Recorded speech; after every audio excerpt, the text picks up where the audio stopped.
Radiolibertà.net. Sostieni la tua radio con il tuo contributo volontario. Radio Libertà. La tua radio. Diamo voce alla nostra gente.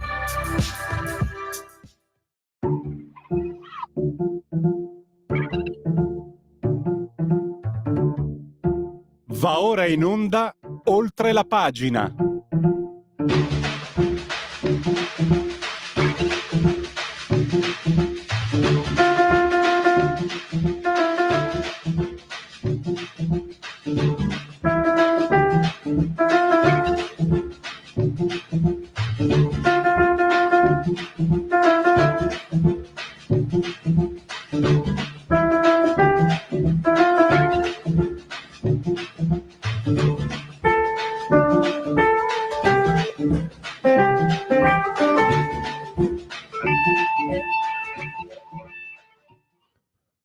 Iniziamo oltre la pagina.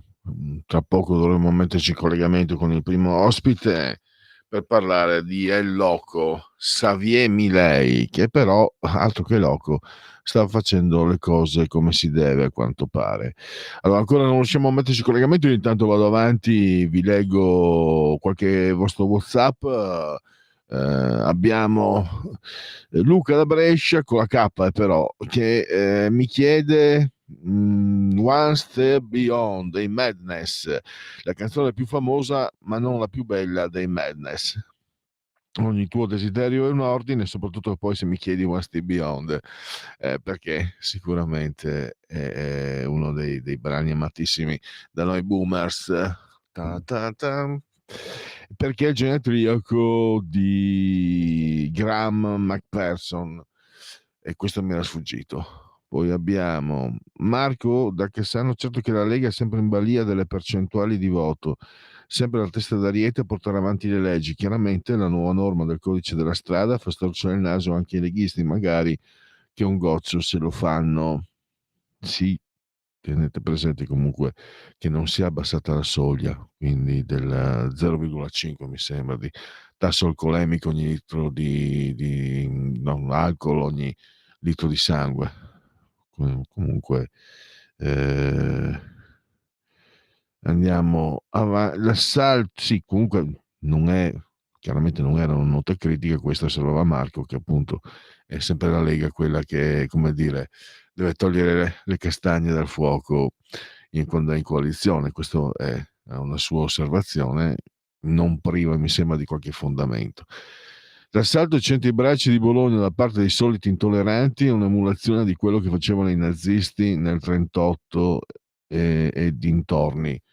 Poi non so se il punto di domanda è volontario o meno, diciamo che adesso, visto che viene da sinistra, l'antisemitismo è stato sdoganato, quindi non crea più grande scandalo. Tocca registrare, siamo obbligati a registrare qualcosa che francamente non pensavamo potesse essere mai possibile. Allora andiamo avanti, niente ancora. Ai, peccato, vediamo se riusciamo a intanto, allora facciamo così, mettiamo un altro brano o mettiamo un jingle, così provo a contattare Maurizio Tortorella anche attraverso Skype. Allora un jingle. C'è un equilibrio tra tutte le cose. Luce e ombra. Bene e male. Non ci saranno più regole. Il popolo si sta sollevando. Se quell'equilibrio viene turbato, l'universo lo corregge. Ogni sabato, ore 16. Ogni domenica, ore 14. Il grande cinema. Movie Time con Vincent. Il mondo ha di nuovo bisogno di te, della tua magia. L'intrattenimento, l'azione, l'avventura, Movie Time, la magia del cinema. Dentro l'ignoto. Quella è la destinazione. Radio Libertà, vi aspettiamo. Direi che siamo alla resa dei conti. Da oggi la tua radio È ascoltabile anche con la televisione in digitale. Sul telecomando della televisione digitale o del tuo ricevitore digitale puoi scegliere se vedere la TV o ascoltare la radio. Risintonizza i canali radio e troverai anche Radio Libertà, canale 252. la tua radio.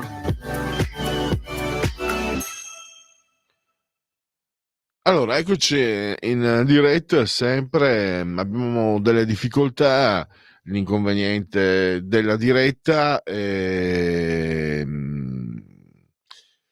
diceva De Cuius. Intanto linee aperte 0292 94 7222 e poi anche naturalmente il WhatsApp 340 670 9659.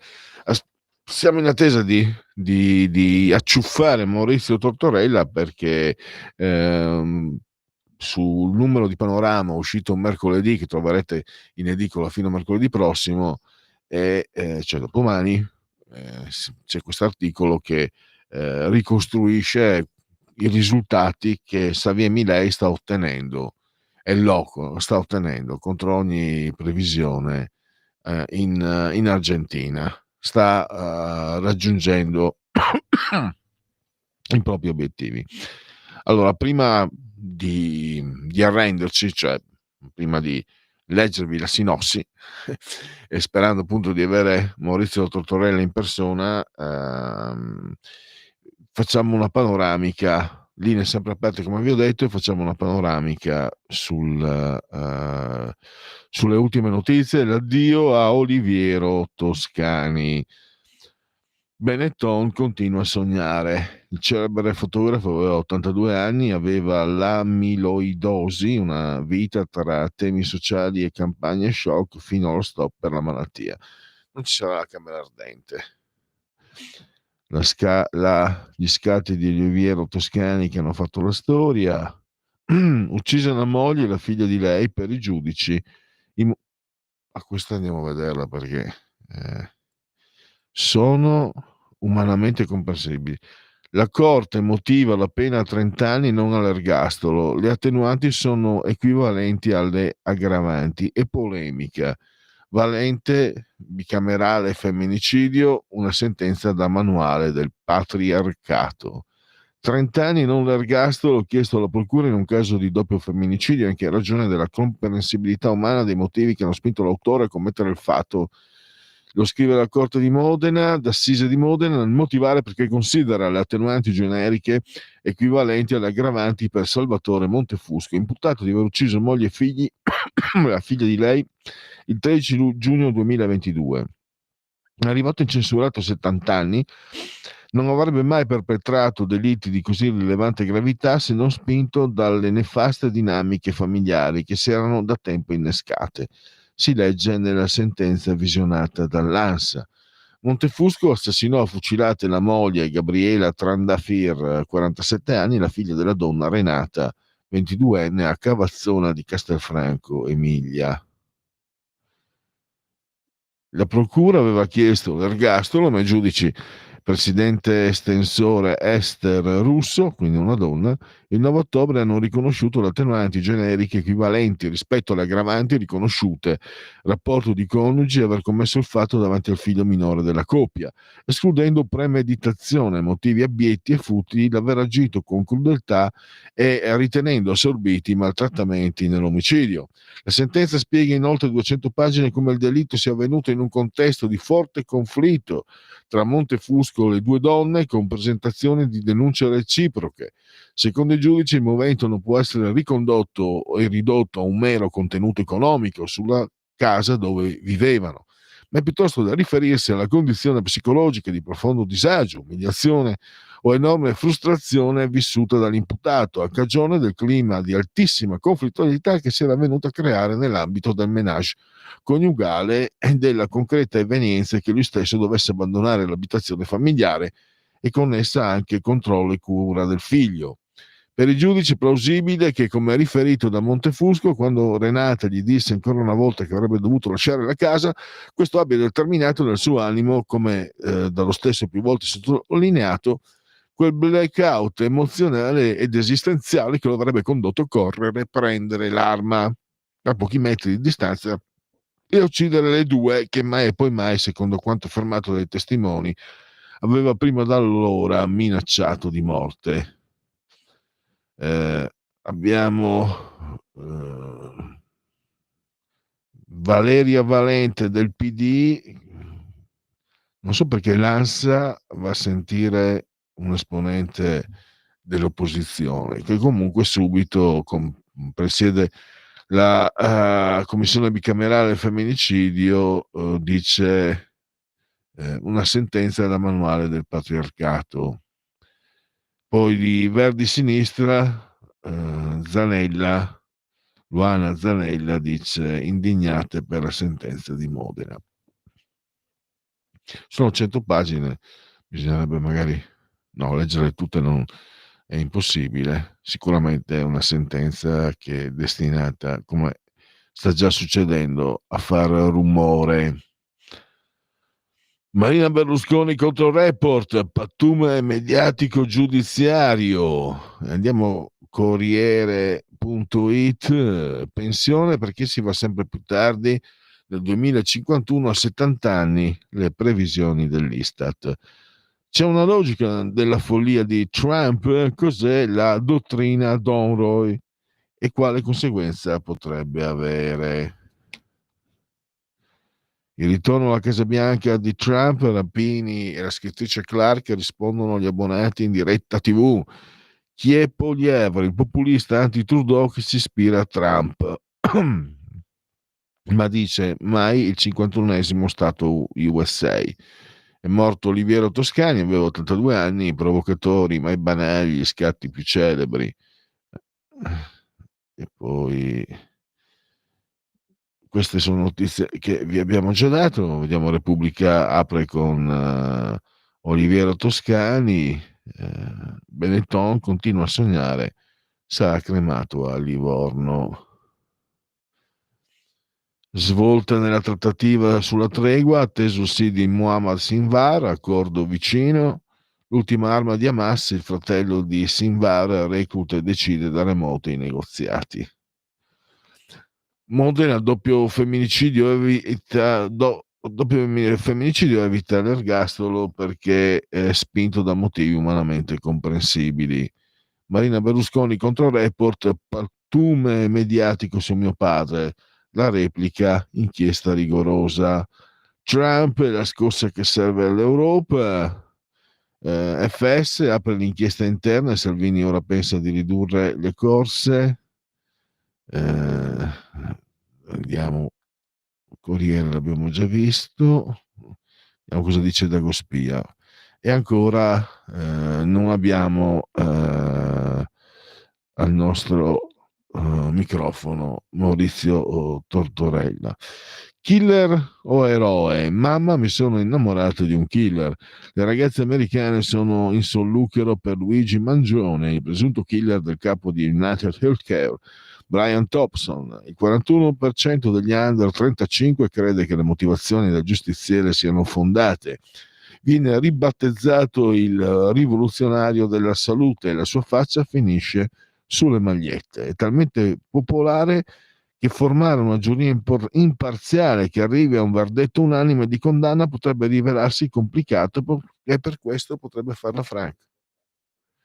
Allora, bevi e godi con Cristiana Lauro, abbinare il cibo e il buon vino non è così semplice. Non bisogna essere schiavi di regole rigide né fidarsi dei luoghi comuni, ad esempio lo champagne sulle ostriche, ma alcuni accoppiamenti sono azzardati anche per i più esperti. Ricordate che più ingredienti contengono il piatto e più sarà difficile l'abbinamento. Carciofi, finocchi, le uova, ecco tutte le sfide impossibili o quasi. Abbiamo Maurizio Tortorella di Panorama, bentornato al nostro microfono Maurizio. Ciao Pierluigi, scusami per il ritardo, sono qua. non c'è nessun problema, abbiamo 10 minuti, quello che possono bastare per riprendere tutto l'articolo di Panorama che troverete in edicola fino a mercoledì, dove ricostruisci i successi del loco. Dicevo che anche chi non era di sinistra aveva dei dubbi, delle perplessità, no? Questa figura di lui con la motosega, eccetera, e invece tu nel tuo articolo riporti le cifre, i numeri che stanno indicando come Xavier Milei stia andando nella direzione giusta. A te la parola. Ma sembrerebbe proprio di sì, voglio dire, che sia un personaggio come minimo folcloristico era sotto gli occhi di tutti, però in soli 12 mesi, perché lui è stato eletto nel dicembre 2023, insomma, in 10 mesi, in 12 mesi ha ridotto del 28% il costo della macchina statale, che è un risultato per l'Argentina, ma potrebbe esserlo per qualunque paese del mondo, sconvolgente. Ma soprattutto è riuscito a ridurre in maniera drastica, praticamente oltre più che dimezzando, l'inflazione, perché l'inflazione, che era, come sempre in Argentina, a un livello folle, perché era all'epoca, andava nel dicembre del 2023 al 25,5% al mese, non sto parlando di anni, quindi il tasso annuale era, un anno fa era al 260%, e adesso si è dimezzata, per cui un risultato sconvolgente. Il Fondo Monetario Internazionale, che dà le pagelle a tutti i paesi, sostiene che quest'anno, così come l'anno scorso, il prodotto interno lordo dell'Argentina sia ancora negativo, ma prevede dall'anno prossimo una crescita al 5% e ancora intorno al 5% per l'anno successivo, per il 2026. Quindi ci sono segnali di speranza. È evidente che Milei, da ultraliberista, da anarcocapitalista, come lo chiamano, applichi delle tattiche economiche che producono poi dei danni laterali o collaterali inevitabili e notevoli, perché il tasso di povertà, che già è molto elevato nell'Argentina governata dai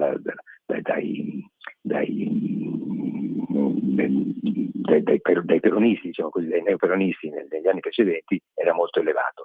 Però la sua speranza, la speranza di tutti, è che appunto questa amarissima medicina, che ha tagliato decine di migliaia di posti di lavoro nello Stato e una serie di privatizzazioni di imprese, eccetera, produca risultati positivi.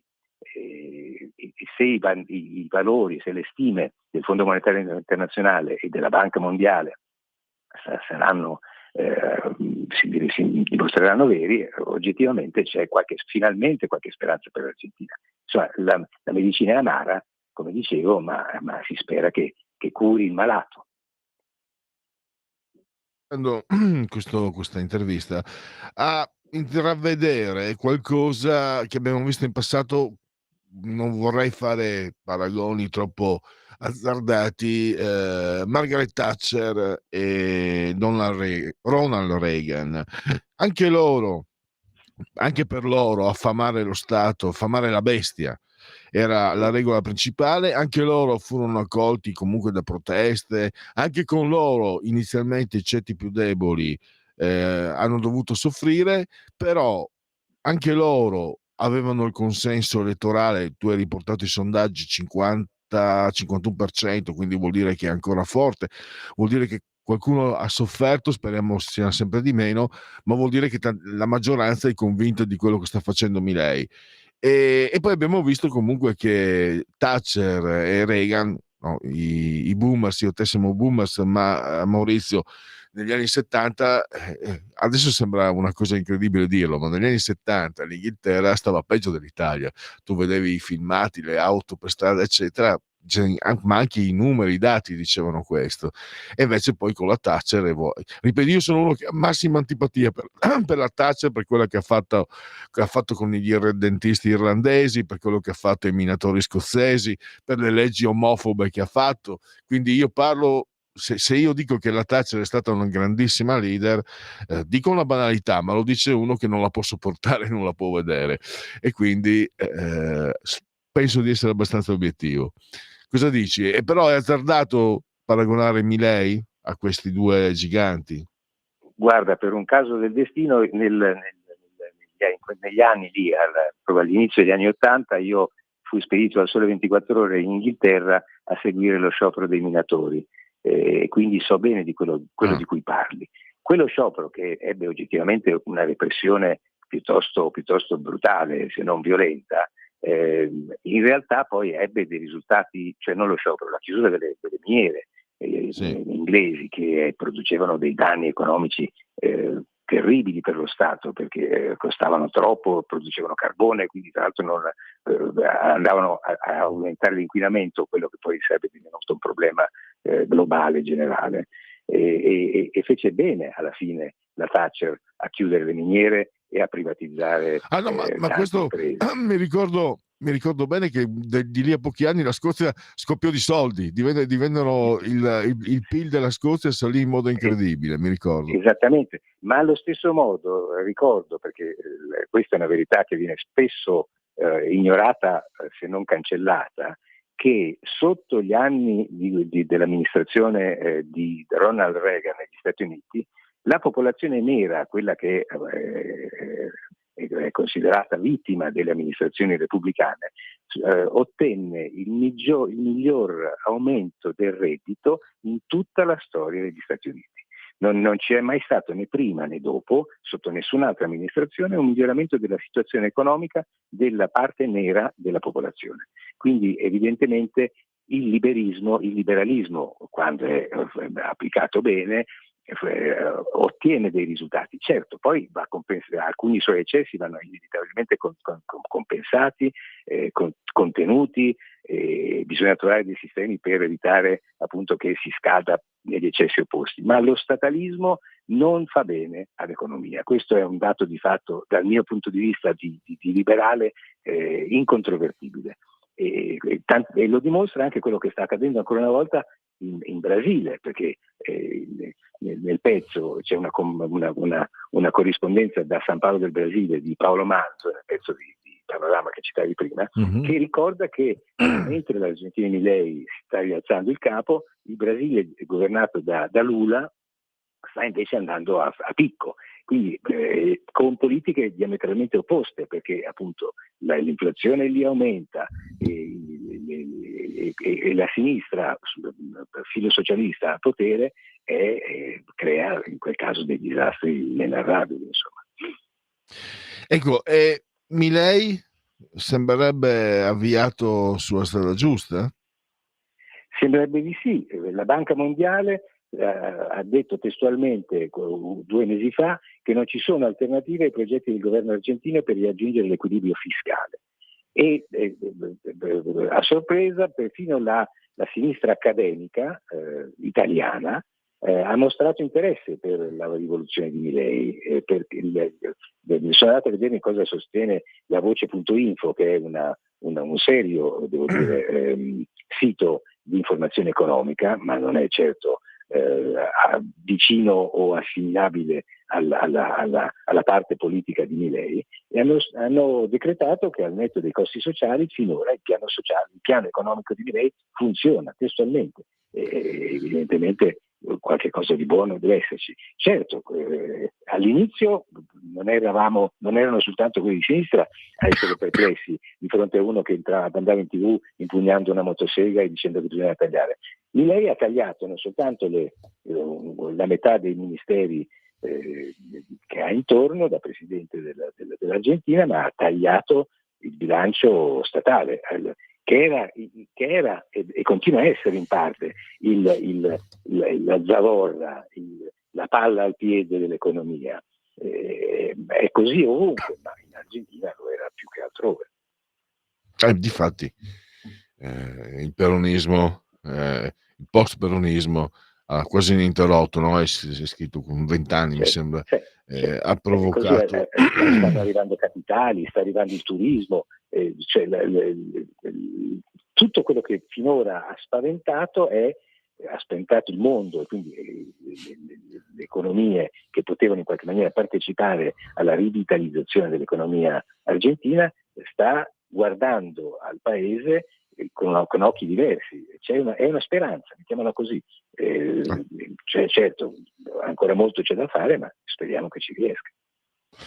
Assolutamente, perché dicevo, ci sono ti dicevo, molti veneti e friulani in Argentina, quindi motivo in più Assolutamente. per... Assolutamente. Credo che in Argentina la comunità italiana sia, se non la prima, sicuramente tra le principali presenti. E poi io sono un tifoso interista e l'Inter è forse la squadra che ha avuto un maggior numero di grandi giocatori argentini, anche se non abbiamo avuto il piacere di avere il più grande di tutti, Maradona, o quello che è considerato subito dopo Maradona, Omar Sivori. Quindi motivo in più. Maurizio, allora ti ringrazio, trovate questo articolo fino a mercoledì in edicola online su Panorama Online, poi lo trovate anche dopo. Ti ringrazio di tutto e a risentirci presto. Grazie a te per Luigi e scusami ancora per il ritardo. Buona Nessun giornata. problema. Sempre più liberi con La Tua Radio è il nuovo sito che mette in prima pagina opinioni, firme, notizie, uno sguardo nuovo e originale sui fatti che ci circondano. Il nuovo quotidiano online, semplicemente radiolibertà.net. Coming Soon Radio, quotidiano di informazione cinematografica. Il capolavoro dell'anno. Vincitore di 5 premi EFA. Candidato a 10 Golden Globe. Carla Sofia Gascon, Selena Gomez, con Zoe Saldana. Ascoltare e accettare. Emilia Perez, un film di Jaco Diard, dal 9 gennaio al cinema. In concorso all'81esima mostra del cinema di Venezia. Devo chiamarla Maria o la Callas? La candidata ai Golden Globe Angelina Jolie regala la performance della vita. La mia vita è l'opera e non c'è ragione nell'opera. Maria, un film di Pablo Larraín, dal 1 gennaio al cinema. Qui Parlamento.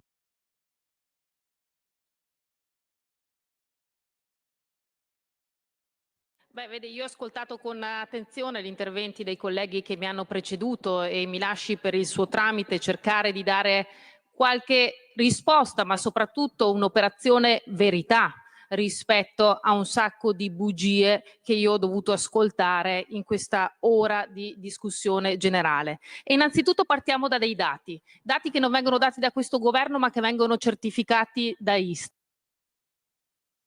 Sì, allora, per qui Parlamento state ascoltando, ringrazio Andrea Sveva per aver contribuito a mandare in onda Vanessa Cattoi. Continuiamo ad ascoltarla insieme.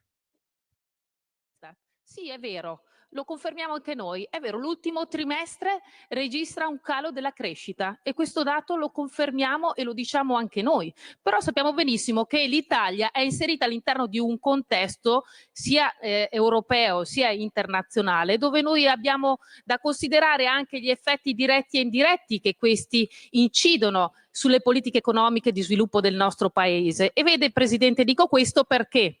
Innanzitutto perché vorrei ricordare che sì, è vero, c'è stato un calo nella produzione e i colleghi che chiedono soprattutto un sostegno nei confronti del mercato dell'automotive, perché diciamo che soprattutto la crisi e quindi il calo dell'export italiano pesa soprattutto a causa della recessione, della stagnazione della Germania, che ha inciso negativamente per circa 3,1 miliardi di euro sull'export italiano, e i dati ci confermano anche quanto all'interno di questi meno 3,1 miliardi che noi abbiamo di export nei confronti della Germania, il settore e l'ambito di competenza primario che è pesato di più è quello dell'automotive. Bene, io vorrei chiedere a tutti i colleghi di centrosinistra dove erano in Europa quando si doveva votare contro l'enorme capestro contro l'automotive, che si sapeva benissimo che questo approccio ideologico spinto nei confronti del mercato dell'elettrico avrebbe portato a queste conseguenze. Ma chi l'ha determinato questa spinta verso il mercato elettrico, andando a distruggere il mercato endotermico sul quale si basa fortemente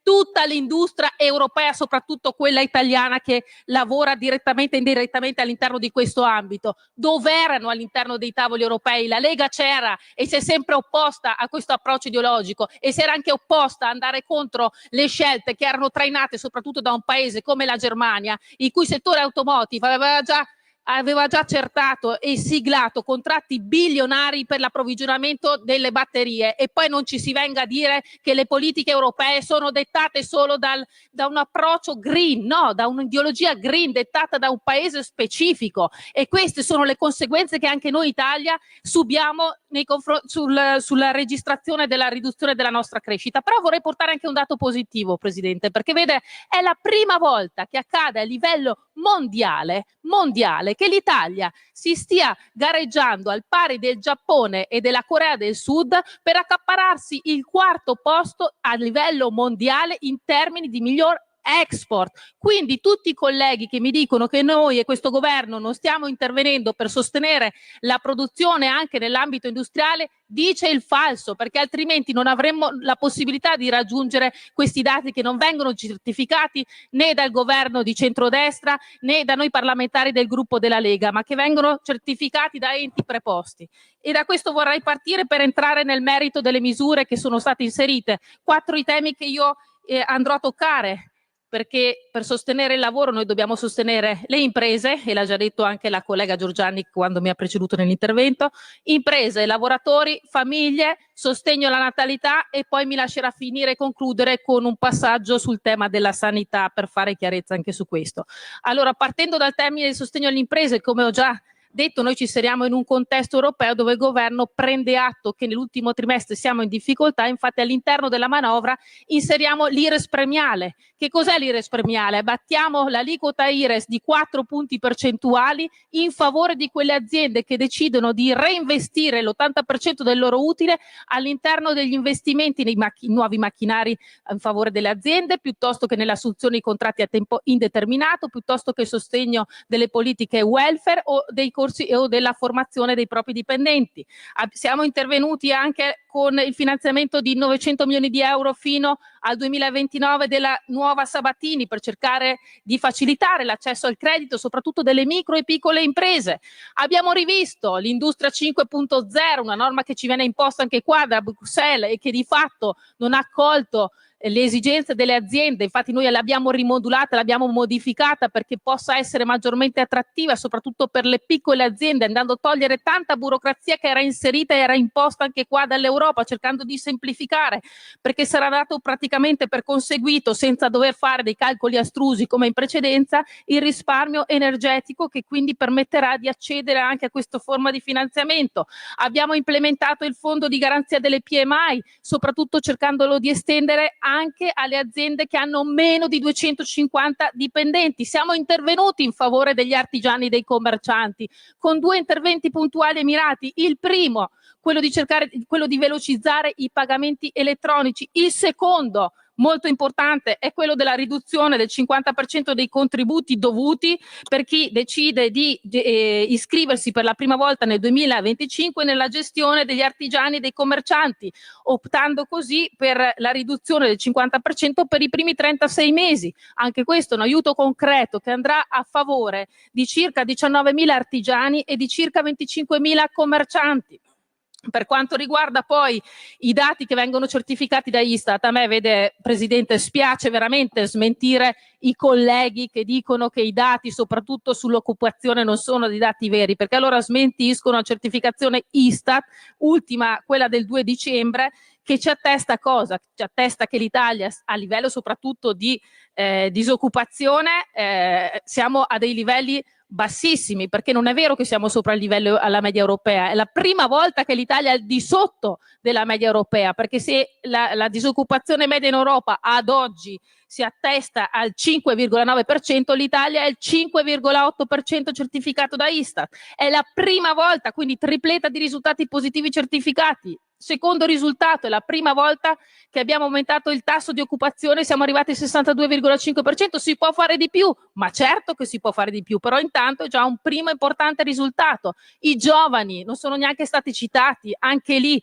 abbiamo dei risultati certificati che ci dicono come la disoccupazione giovanile, anche questo sia in calo, siamo arrivati al 17,7% in ascesa certificata, anche questa da Istat. E l'occupazione femminile, anche qua ho sentito, abbiamo rotto il tetto di cristallo sull'occupazione femminile, perché siamo arrivati a superare la soglia dei 10 milioni di donne lavoratrici occupate, e questo sì può dare fastidio, perché solitamente le politiche legate al welfare e all'assistenza sociale erano temi di sinistra, e invece il governo di centrodestra sta aiutando proprio quelle fasce più deboli che erano state dimenticate dai governi di centro-sinistra.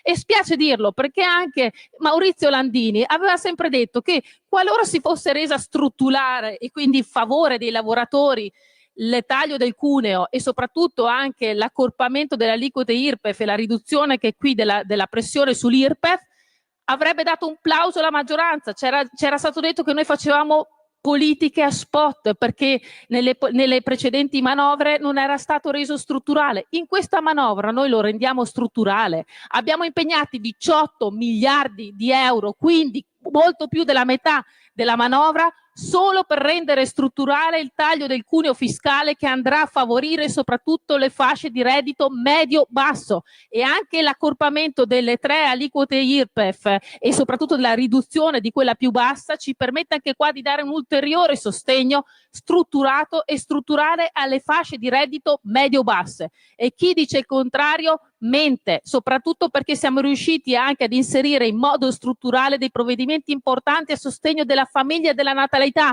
altro tema molto importante che sta a cuore soprattutto anche al ministro Giorgetti, che ha voluto intervenire anche all'interno di questa manovra dando dei segnali forti in tal senso. Ed ecco che per sostenere la natalità e per cercare di andare contro quello che è un inverno demografico ormai certificato, siamo intervenuti anche all'interno di questa manovra con il potenziamento dell'assegno unico universale. L'abbiamo tolto dai calcoli dell'ISEE proprio per cercare di dare anche qua un messaggio e un riscontro economico importante a sostegno delle famiglie con figli. Abbiamo fatto diventare strutturale il bonus per gli asili nido fino a 3.600 euro, anche qua una misura non a spot ma strutturale che si ritrova all'interno della finanziaria.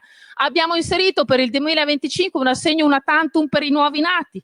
I congedi parentali sono stati aumentati, abbiamo inserito per le famiglie anche qua dei bonus specifici, bonus elettrodomestici, il bonus per l'acquisto di mobili, abbiamo potenziato e rifinanziato la carta dedicata a te. Io ho ascoltato la collega Gadda, non è vero che non è stata utilizzata, perché circa 1,5 milioni di carte sono state consegnate ad altrettante famiglie colpite dal caro carrello, e questo è un segnale importante, perché non solo con questo noi diamo una mano alle famiglie più deboli, abbiamo anche un fondo per sostenere le famiglie in difficoltà economica per pagare gli affitti, un fondo di 30 milioni di euro in 2 anni. Abbiamo inserito anche la cosiddetta dote famiglia. In cosa consiste? Un altro fondo per sostenere le attività sportive e ricreative extrascolastiche per i bambini dai 6 ai 14 anni, per le famiglie che sono in maggiore difficoltà economica. Questo è il sostegno che dà il governo di centrodestra alle famiglie in difficoltà. E ancora siamo intervenuti sul fondo garanzia per la prima casa, anche qua sempre pensando ai giovani. E quindi ecco che con tutte queste misure, e ne avrei altre da citare ma non voglio rubare spazio agli altri colleghi, noi siamo intervenuti all'interno di questi 4 ambiti: imprese, lavoro, famiglia, natalità, perché riteniamo che siano queste le leve giuste sulle quali noi possiamo andare avanti per sostenere la nostra economia e soprattutto per dare... Qui Parlamento. Allora, avete sentito Vanessa Cattoi per Qui Parlamento. Adesso linee sempre aperte, la possibilità anche di scrivere messaggi su WhatsApp rimane intatta per voi, a vostro beneficio. 340 670 9659 WhatsApp, poi per la diretta 0292 94 7222. Adesso però ancora un intervallo musicale leggendario, un brano leggendario di Ettore Petrolini, un brano che persino i giovani tecnici qui conoscono e quindi che sono concittadini entrambi di un gigante. Io non ho termini, anche se il lavoro, la parola è il mio lavoro, faccio fatica a trovare aggettivi che rendano quello che io ho sempre provato fin da bambino per Petrolini. È un'emozione sconfinata. E allora insieme tanto per cantà.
Torniamo in diretta, sempre con Radio Libertà, e direi che possiamo addentrarci in una rubrica classica che ogni giorno vi offriamo, vale a dire Segui la Lega, che credo abbia, se è pronta la sigla, la facciamo partire.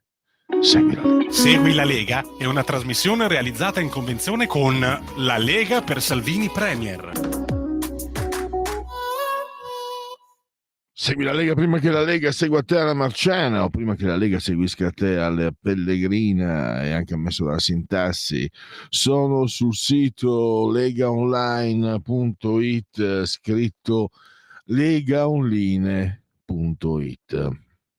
Molte cose si possono fare, per esempio c'è il calendario delle feste della Lega e c'è la possibilità di iscriversi alla campagna tesseramento ormai 2025. Iscriviti anche tu nelle piazze in rete. È molto facile iscriversi da questo sito, ripeto, legaonline.it. Si versano 10 euro. Lo si può fare anche senza che vi sia la necessità che siate iscritti a PayPal.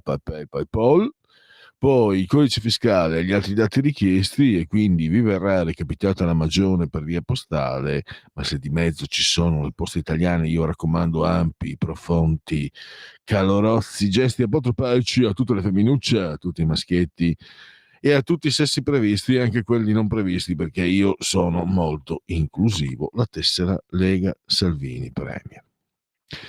Il gesto, l'atto di autodeterminazione civica, io lo definisco così, vale a dire il 2 per 1000, il tuo sostegno vale 2 per 1000, scelta libera, difesa dell'Italia in Europa. Scrivi D43 e sostieni la Lega, una scelta libera che soprattutto non ti costa nulla. È molto facile perché questo è un redazionale, quindi noi indichiamo veramente a cuor contento la Lega, il D43 per la Lega. Ricordo sempre che questi sono soldi che ormai lo Stato si tiene, però noi possiamo dirgli dove spendere, dargli indicazioni su a chi destinare questi soldi, dei quali noi non possiamo più disporre. E allora in questo caso potete dare il 2 per 1000 per la Lega, c'è questa chance, è molto facile. Nel 2 per 1000 dovete scrivere D43, sono una lettera e 2 numeri. D basta ricordare Domodossola, quindi e poi 4 per qualcuno il voto in matematica, per molti. Poi naturalmente può essere i Cavalieri dell'Apocalisse, le stagioni, la pizza 4 stagioni, i fantastici della Marvel. Scegliete voi. 4 è un numero, i lati di un quadrato. 3 invece è il numero perfetto. D43 nel 2 per 1000. E infine andiamo a scorrere le apparizioni radio-televisive degli eroi della Lega, ovvero sia i suoi politici. E quindi partiamo da oggi, e ne abbiamo allora. Oggi pomeriggio, rubrica Economia, Sky TG24 con il presidente della sesta commissione, Massimo Garavaglia, commissione al Senato, commissione Finanze e Tesoro. Poi domani alle 17:15, stesso canale, stessa rubrica, stessa ora, però cambia l'ospite leghista. Abbiamo Massimo Bitonci, che è sottosegretario alle imprese al Made in Italy. E sempre domani, ma domani sera alle 23:30, e sempre carta bianca, Rete 4 con Claudio Borghi, oltre naturalmente alla bianca, appunto carta bianca con Claudio Borghi.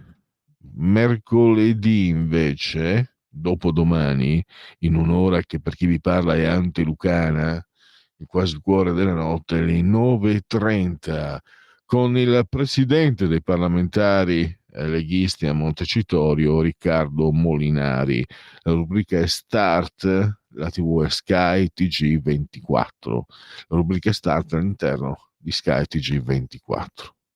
Sempre mercoledì, ma nel pomeriggio, sempre Sky TG24, la rubrica Economia con Edoardo Rixi, che è il vice ministro alle infrastrutture. E direi che per il momento, ecco, basta, era l'ultimo, quindi non mi ricordo mai, Andrea, se cerca una sigla di chiusura per seguire la Lega. Mi sembra di no. No. Allora, togliamo la condivisione, apriamo le linee per chi volesse intervenire, sempre 02 92 94 7222, invece il WhatsApp è 340 670 9659. Andiamo a scorrere. Allora, Dagospia, il mio sito preferito. Insomma, Luigi Mangione è diventato una star, e quindi lo sapete, colui che ha ucciso il manager di un'azienda farmaceutica. Nuovo capitolo della guerra del gas contro Putin. L'Unione Europea prepara il 16° pacchetto di sanzioni contro Mosca. Il giallo infinito del mostro di Firenze. I nipoti di Mario Vanni, il postino morto nel 2009, condannato all'ergastolo, hanno presentato istanza di revisione del processo. Nel 1999, insieme a Giancarlo Lotti, Vanni fu ritenuto colpevole degli ultimi 4 duplici delitti del caso del mostro di Firenze, eseguiti tra il 1982 e il 1985. Una bella manita sul faccione di Ancelotti. Il Barcellona rifila 5 pere al Real Madrid in finale di Supercoppa del Rey.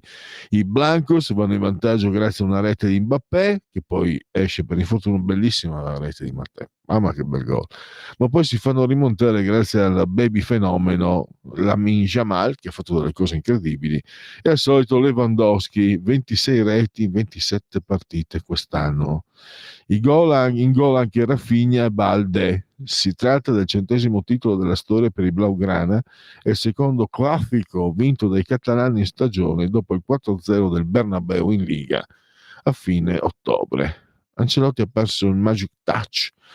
La tragedia di un uomo ridicolo. Kyrgios, ormai un ex tennista, esce con ignominia al primo turno degli Australian Open contro il 92 del mondo Finlay, tra imprecazioni, gesti plateali e le solite volgarità, tanto che il commentatore di Eurosport si è dovuto scusare con i telespettatori.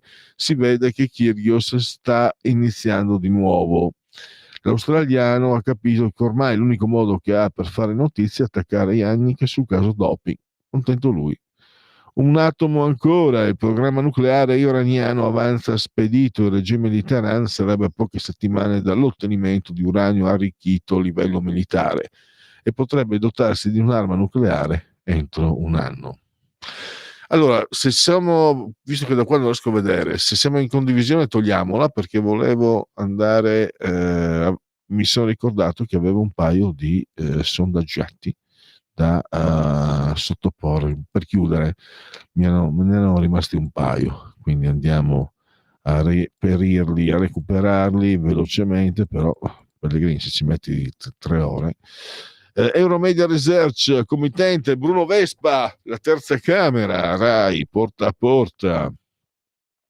Abbiamo Fratelli d'Italia 31,5, esonda 24,3, cresce anche il Partito Democratico, i 5 Stelle scendono al 10, Lega al 9, Forza Italia 9,2, Verdi Sinistra 5,3. Azione Calenda 2,6, Italia Viva 1,9.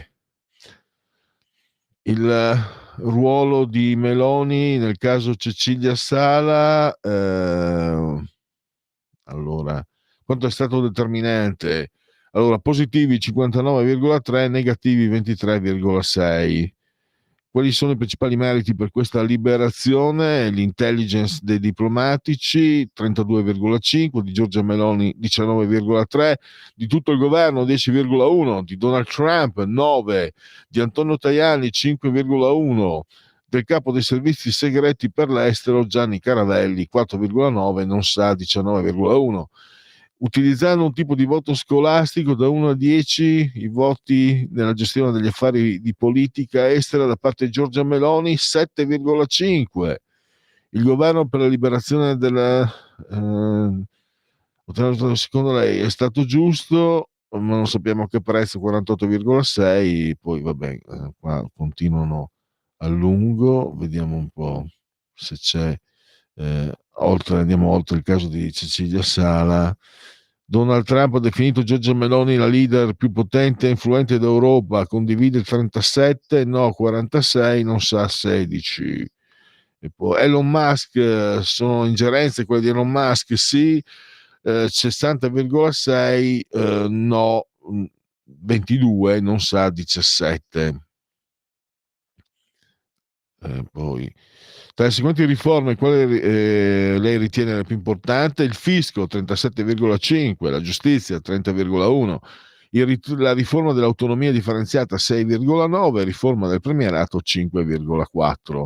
I centri in Albania sono pronti a suo avviso per essere operativi? Sì, 36, no 31, 32, non sa.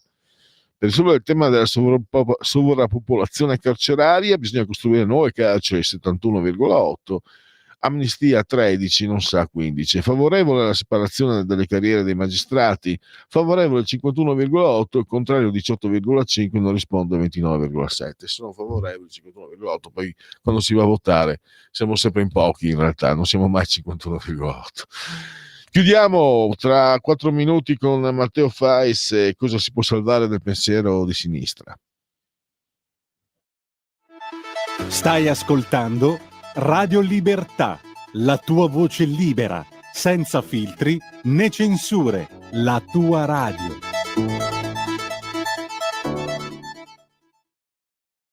Lo amiamo perché ci offre sempre le cose più buone e naturali. Linea Alberto Acerbis. Allora, buongiorno care amiche, buongiorno cari amici di Radio Libertà, da Alberto Acerbis. Allora, voglio darvi 2 consigli, a parte che dopo tanti e tanti anni sapete bene che per noi Natale è un momento importante perché c'è l'olio nuovo, c'è la raccolta delle olive e c'è il Natale.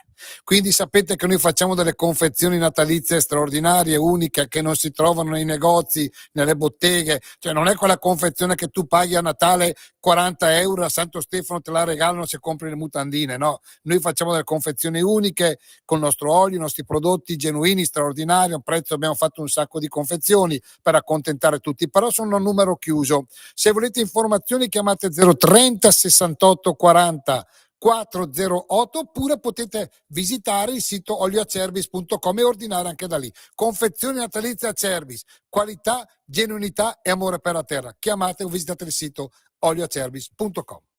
Sempre più liberi con la tua radio è il nuovo sito che mette in prima pagina opinioni, firme, notizie, uno sguardo nuovo e originale sui fatti che ci circondano. Il nuovo quotidiano online, semplicemente radiolibertà.net.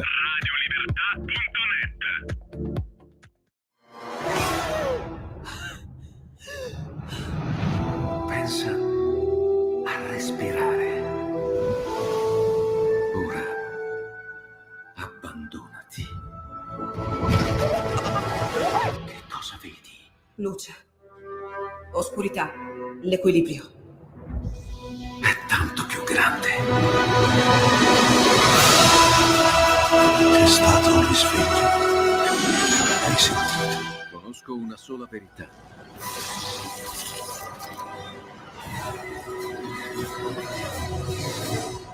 Movie Time ti fa entrare nel vivo del cinema, ti fa sentire come se fossi tu il protagonista del grande schermo.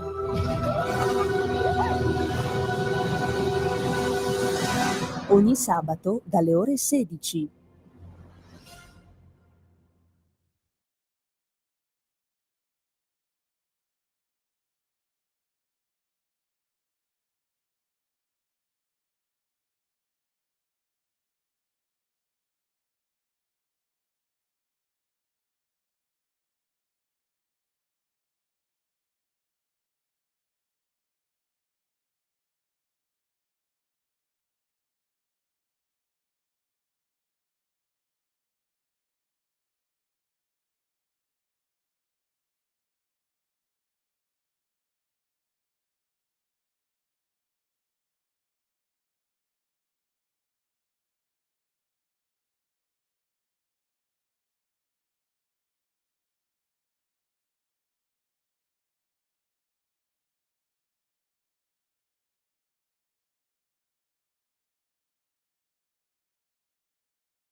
Sì, di nuovo in diretta. Adesso andiamo a parlare di cosa si può salvare del pensiero di sinistra. Lo facciamo con Matteo Fais del detonatore.it. Facciamo esplodere la banalità. Credo che Matteo sia in collegamento Skype e quindi io sullo schermo, su quello schermo che ho davanti agli occhi non lo vedo, ma presumo di sì. Allora, Matteo, Ci sono, buongiorno a tutti e ancora intanto auguri. bentornato e grazie per essere come sempre disponibile alla nostra radio.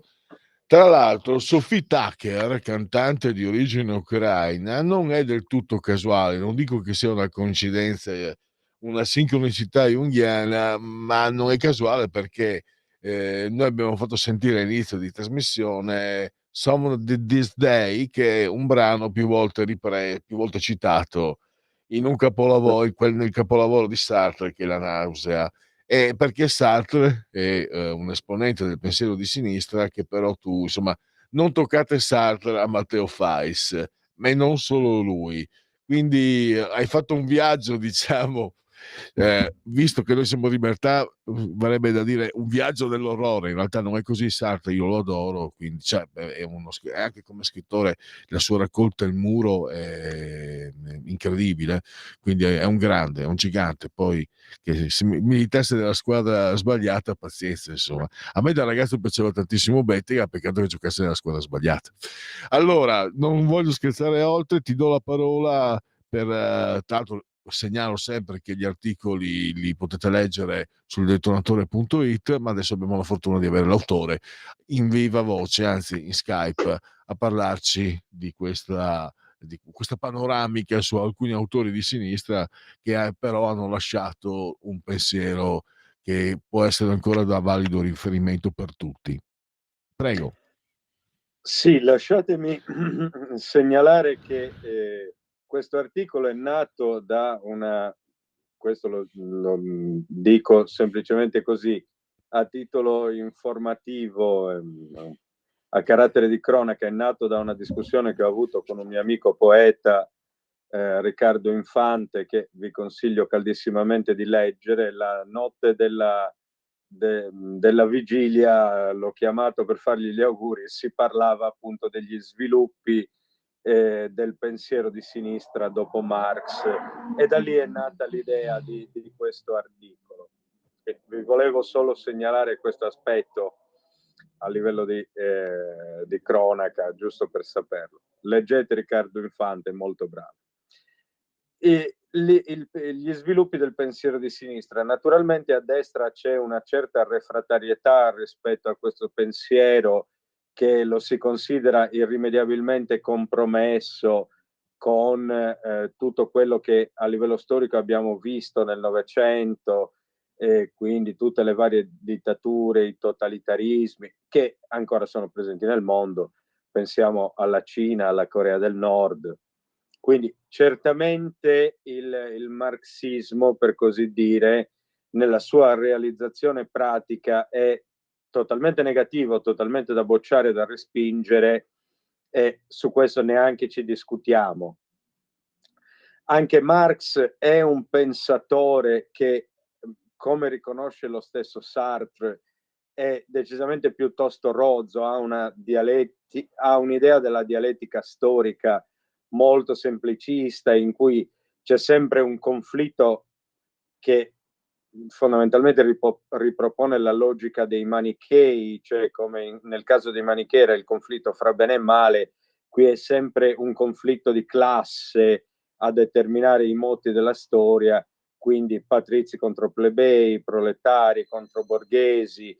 In realtà la cosa è molto più complessa. Marx è un uomo del suo tempo, un uomo dell'Ottocento, oramai suona irrimediabilmente antico, per così dire, sorpassato, ecco.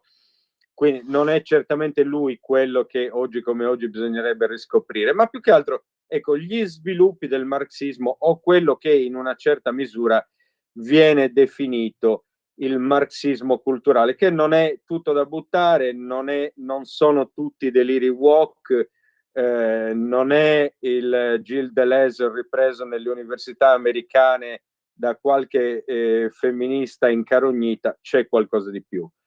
Il marxismo culturale che io salverei è per esempio Herbert Marcuse, il pensatore tedesco emigrato in America per salvarsi dal nazismo, e il quale ha scritto un testo che è un testo cardine degli anni 60, per quanto sia stato scritto molto prima, ma diciamo ha ispirato il 68 e via dicendo, ed è One Dimensional Man, l'uomo ha una dimensione.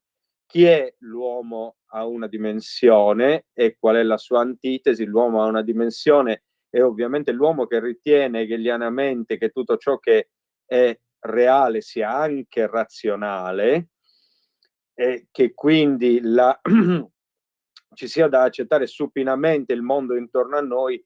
Al contrario, quello che bisogna fare è proprio non accettare il mondo intorno a noi, ma cercare di portarlo a un'evoluzione, a un avanzamento.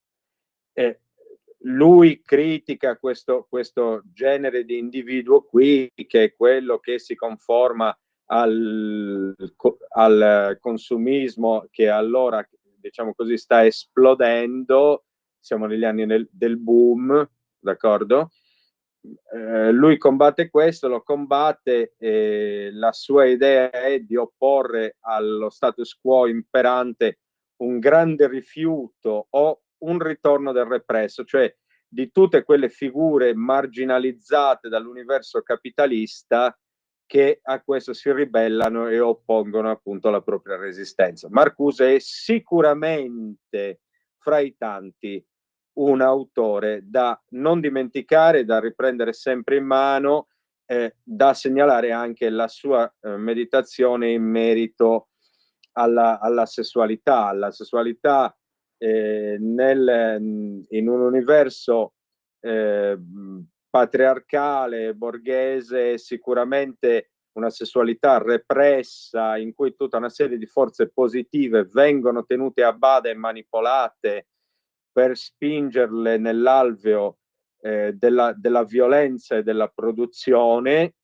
E naturalmente lui quello che propone, quella che auspica invece una sessualità liberata da queste sovrastrutture che per così dire la castrano.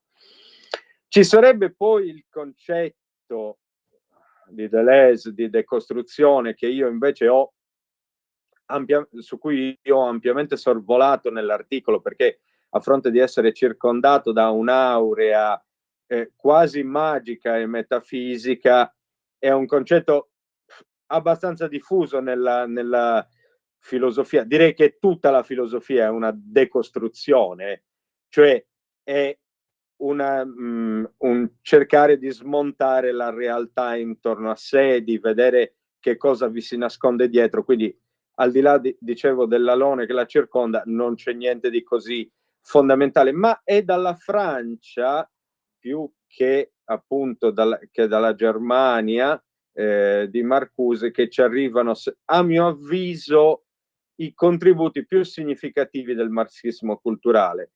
Penso, per esempio, sicuramente al grandissimo Michel Foucault. Foucault è una figura decisamente controversa, non voglio parlare della sua vita, per cui spesso è stato stigmatizzato, insomma si parla anche di rapporti non propriamente consensuali a livello sessuale e via dicendo, ma di questo a noi non interessa. Io mi occuperei semplicemente del suo pensiero e in particolare della microfisica del potere. Che cosa vuol dire la microfisica del potere? Tutta l'analisi filosofica che Foucault fa della società è indirizzata a comprendere i meccanismi di potere all'interno di questa. Le società del passato sono società in cui il potere è repressivo, cioè quando si contravviene ai dettami di chi governa si viene puniti e si viene severamente puniti.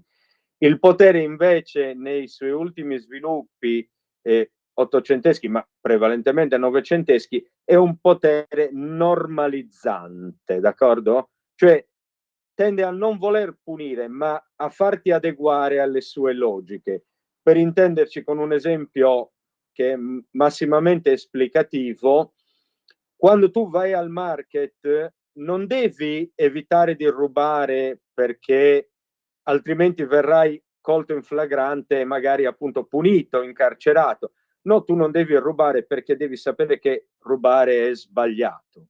Questo è il potere normalizzante.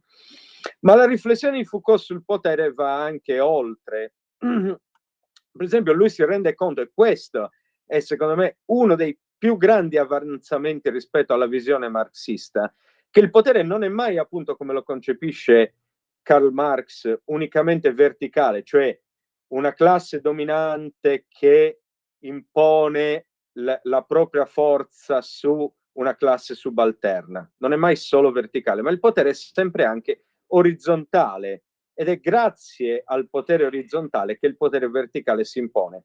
Faccio un esempio che anche qui è particolarmente esplicativo per chiarire questo concetto. La pubblicità. Dai mass media ci arrivano una serie di input: compra questo prodotto, compra quest'altro, il mio è migliore, il mio ti farà diventare il maschio dominante in società, compra la mia auto, con la mia auto conquisterai tantissime donne. Qual è il problema? Queste idee non si diffonderebbero se non vi fosse appunto una diffusione orizzontale di quel messaggio che ci arriva dall'alto.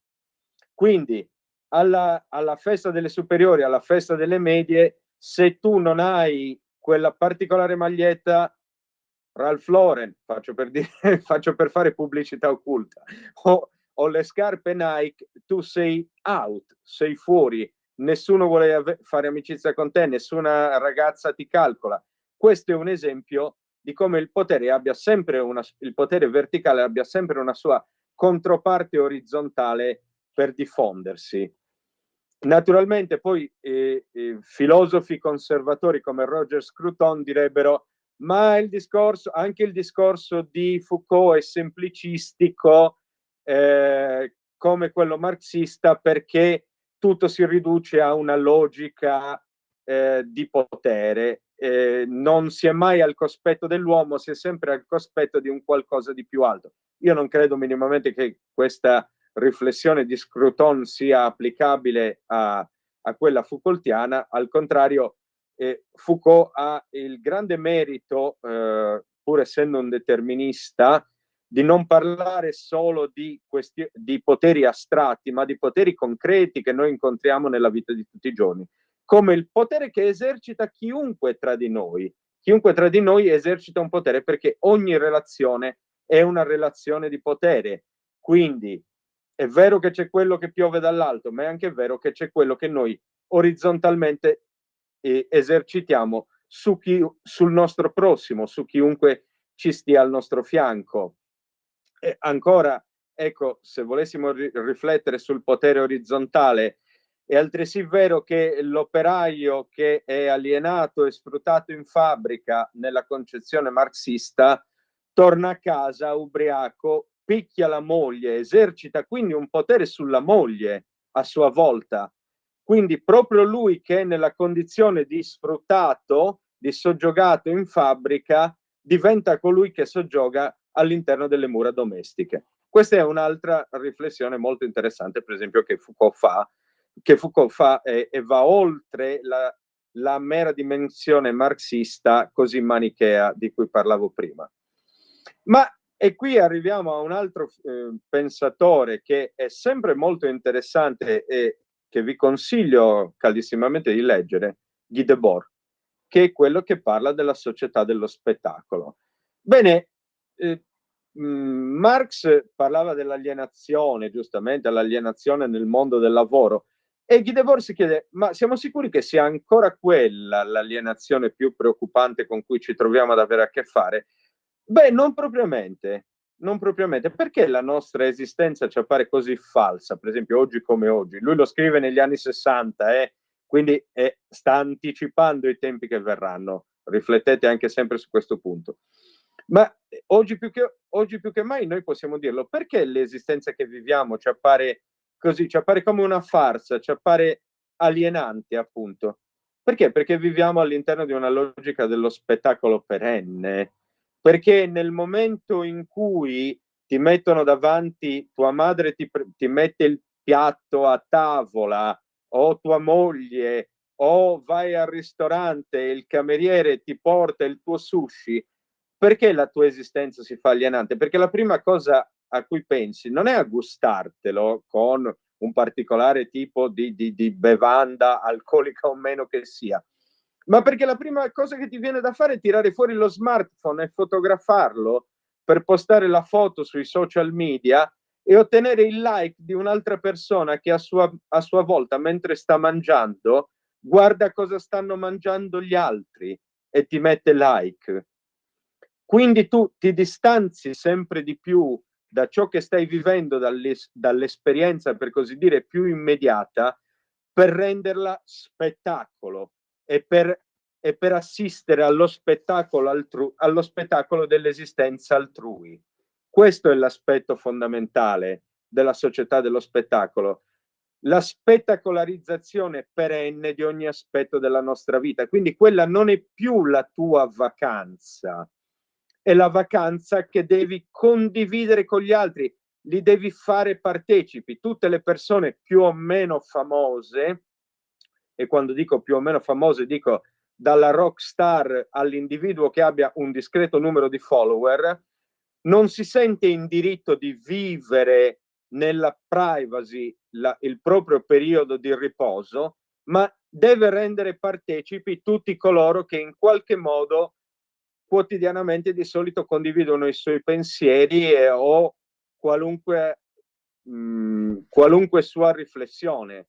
Li deve mettere a parte di tutto ciò. Questa è la società dello spettacolo. È una farsa costante che noi mettiamo in scena per noi stessi e per gli altri, e non crediamo più alla nostra esistenza, noi per primi. Se la nostra esistenza non è instagrammabile, diremmo oggi, da notare, ripeto, che quest'uomo, Guy Debord, questo filosofo, scrive di tutto ciò negli anni 60, quindi in un mondo pre-social, e lui si era già reso conto che la tendenza a cui andavamo incontro era proprio questa. Io ritengo che, per esempio, questi pensatori, insieme a Jean-Paul Sartre... Matteo, scusami, abbiamo pochi minuti, abbiamo 3-4 minuti, volevo chiudere con Sartre, perché tu sai, io sono un amante di Sartre, soprattutto il Sartre scrittore. Il Sartre filosofo lo conosco meno e so che tu sempre lo hai indicato come un riferimento molto importante. Sì, Jean-Paul Sartre, ripeto, è per me l'essere il nulla e il suo capolavoro filosofico, nonché uno dei capolavori filosofici del Novecento, è una Bibbia laica. Sartre è esattamente quello che serve leggere per capire i limiti del marxismo, perché è lui per primo a rendersi conto che il marxismo è una filosofia rozza, dice lui, nello spiegare l'intenzionalità umana. Che cosa si perde il marxismo, ci dice fondamentalmente Sartre? Si perde l'individuo e la sua capacità deliberativa, e quindi anche il peso che le sue deliberazioni hanno nel corso della storia. La storia non è un'entità astratta che si muove al di là della volontà dell'individuo, ma la storia è il risultato del confluire delle diverse individualità entro un moto unico. Questo è la storia. Sartre l'aveva capito, Marx si era perso su questo punto, pensava ancora in termini hegeliani, pensava ancora a uno spirito che muove le cose fondamentalmente. Lui era già laico, ma non aveva capito questo, non aveva fatto quel passo oltre il suo maestro, cioè Hegel. Non aveva capito che no, l'individuo è fondante rispetto al corso storico. Invece, ecco, Sartre aveva capito tutto ciò. Sartre aveva capito che in ultimo il responsabile fondamentale della storia e quindi di tutto ciò che noi ci troviamo a vivere siamo noi stessi. Come diceva la famosa canzone di De Gregori, la storia siamo noi. Questo è ciò che aveva capito Sartre e che invece a Marx era totalmente sfuggito. Per Marx noi siamo solo pedine della storia, di un movimento, di una sovrastruttura più grande di noi, sulla quale noi possiamo impattare poco o nulla. Questo penso che sia il grande insegnamento del marxismo, degli sviluppi del marxismo, ecco. Siamo in chiusura, permettimi una battuta, diciamo, un po' politica. Certe volte ho l'impressione che quelli che dovrebbero leggere gli autori che tu hai indicato, a partire da Sartre, sono quelli che militano a sinistra. Certe volte ho l'impressione che non li abbiano letti, o se li hanno letti non li hanno capiti.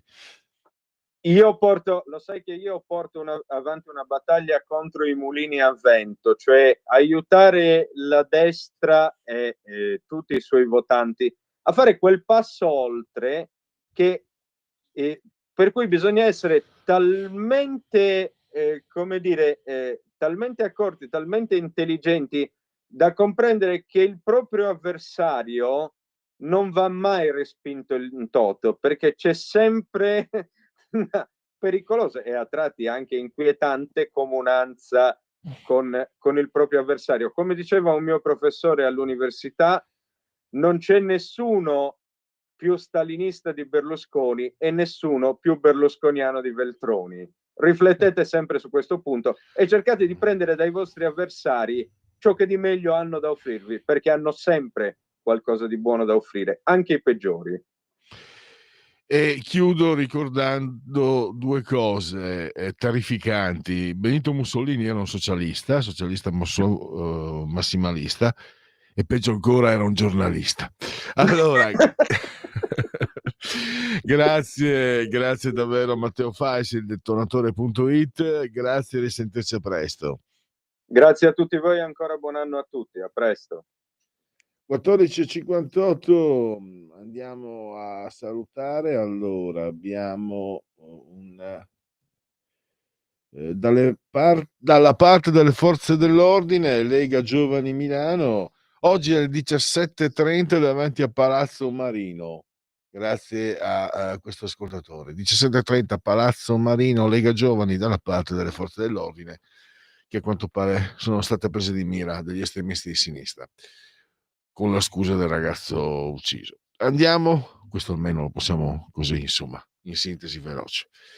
Grazie a Sveva e Andrea, insomma, siamo cavalieri qui alla nostra età, straordinariamente attenti sulla tolla di comando in regia tecnica, e grazie a tutti voi per aver scelto anche oggi Radio Libertà, e vi lasciamo con One Step Beyond, chiesto da Luca e accontentato, ma sono sicuro che saremo molti a essere contenti di questo brano. Miau.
Avete ascoltato Oltre la pagina.